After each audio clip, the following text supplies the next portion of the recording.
From the quarter, we're going to hop on the streetcar, but this time the green streetcar, not the red streetcar, which is, the green is the St. Charles, the oldest continually operating streetcar line in the country, I think dating from like 1833. I mean, it used to be pulled by mules. Anyway, we're going to hop on that and take that to over near Cochon Butcher, which is Donald Link's restaurant. He also has Pêche and Herb Saint and Cochon, all fabulous, but Butcher is more focused on sandwiches. And from a Cajun kind of perspective, because Donald's a Cajun chef, but at the same time, you know, you've got different influences. My personal favorite is the pork belly sandwich, which is very simple, but at the same time, I mean, just so fabulously good. It kind of has an Asian kick. It's just crisped, cured, braised pork belly that is on white toast with cucumber and this sriracha mayo that when you bite the thing, it's like the pork fat and the sriracha mayo and the other juices just all just drip down your chin, and if you're not wearing a bib, your shirt's gonna be completely covered. I mean, it is fabulous.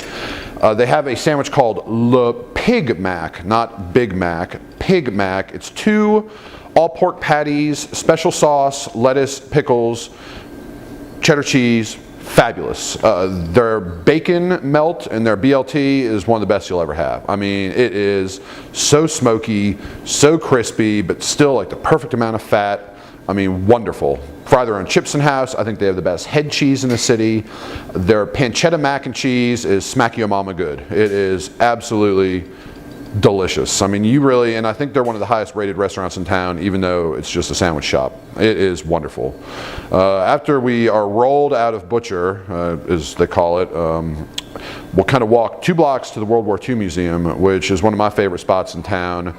I'm an airplane fanatic, so that's what I like to focus on. They have the new wing with all the World War II fighter planes and bombers and stuff.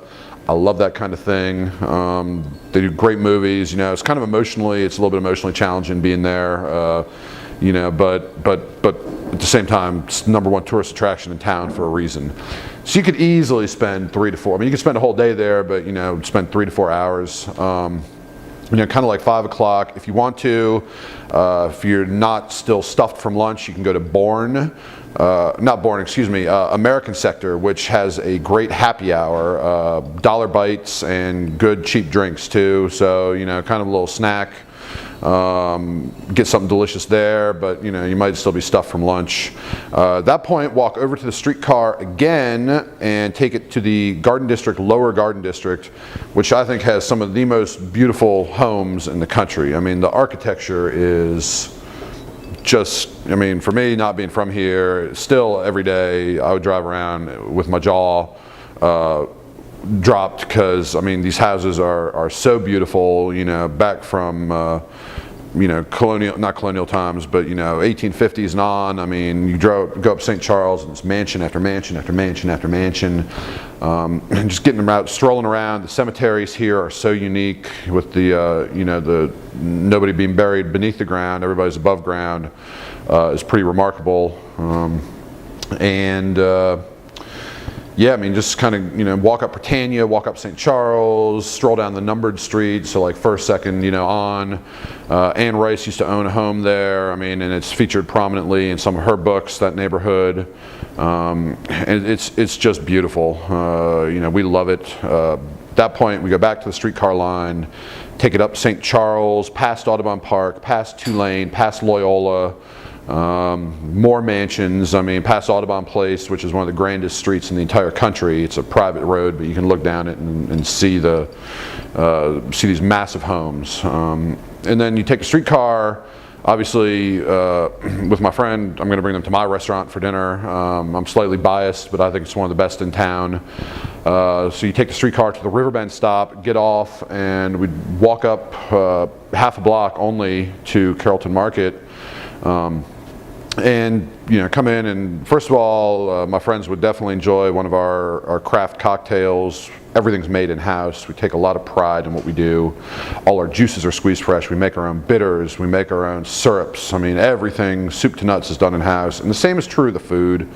We cook with a lot of love, and we believe that to really put out a great quality product, we need to control every aspect of its production. So we make everything in-house. Starting off with my namesake dish, which is the oysters Goodenough, which is a big, beautiful, plump Gulf oyster. We use all local product, Gulf oyster, fried, sitting on a bed of creme de leeks with Benton's bacon from Tennessee, which is the best there is, and topped with béarnaise. It's rich, but it is fabulous. I wouldn't put my name on it if it wasn't. Our menu constantly rotates, so depending on when you're here is going to depend on what I'm going to feed you. But right now we have a beautiful pork belly dish. You'll notice pork belly is a theme of mine since I ate it for lunch as well. But we'll have a pork belly dish on a Vietnamese noodle salad, because there's a huge Vietnamese influence in New Orleans, which not a lot of people know. Some of the best food in New Orleans is Vietnamese, I think. Tan Dinh on the West Bank is one of, every chef I know, it's one of their favorite restaurants. But back to Carrollton Market. So you definitely start with the oysters, have the pork belly. We do a tail tot dish, which is a deboned pigtail dish, which if you've never had pigtails, you probably, even if you have had pigtails, they're not going to be as good as the ones here. We French braise them, debone them, get rid of the fat, get rid of the bones, get rid of the cartilage, and just keep the meat.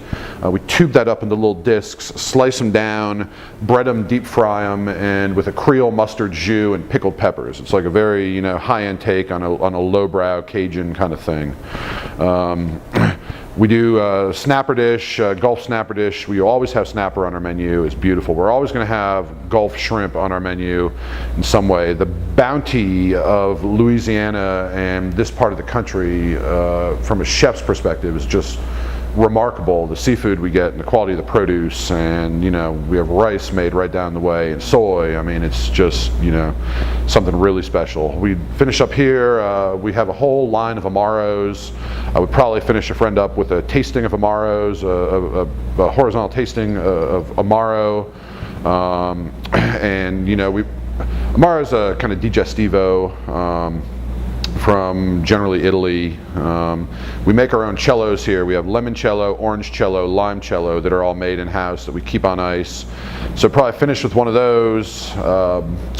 Nice little chocolate pot de creme for dessert with our own little homemade beignets that we hit with a little bit of salt just to give it a little more unique take on things.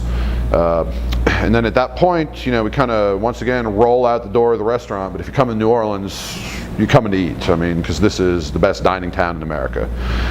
So we roll out the door, probably have my manager call us a cab, which is really simple. Take that back down St. Charles, past the French Quarter to Frenchman Street, which point, a lot of music clubs, great music playing all the time. Food and music, the two most important things here, I think. Two things that stand out most. So just go from place to place, listen to some music, listen to some jazz, having some cocktails, and kind of wrap up the night on Frenchman in the Marigny. And and if we're still hungry, we can go back and get more beignets in the middle of the night at Café du Monde, right down the road, and it's perfect end to a perfect day in New Orleans.